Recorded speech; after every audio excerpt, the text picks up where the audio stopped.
पदक्षेप आम तो नबुनि सरकार ने से कथा गुड़िक तो आम उल्लेख करूँ बर्तमान भद्रक जिलार परिस्थिति हूँ परिस्थिति में भद्रक जिला सरकार तरफ दृढ़ कार्यानुष्ठान ग्रहण कर लक्ष लक्ष लोक भद्रक जिला लोके हंतसत हे क्षतिग्रस्त हे तो दुखर कथा सरकार स्वीकार करुँच बहुत धरण बड़ धरण बन्या भद्रक जिले में बालेश्वर जिले में जाजपुर जिले में जाजपुर जिला भद्रक जिला सियाड़े बुले तो भद्रक जिले में जोटा कि भंडारी पोखरी नदी कूल से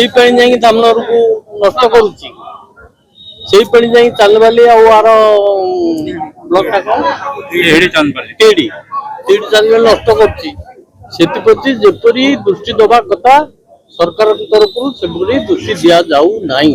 से दुख से कंप्लेन।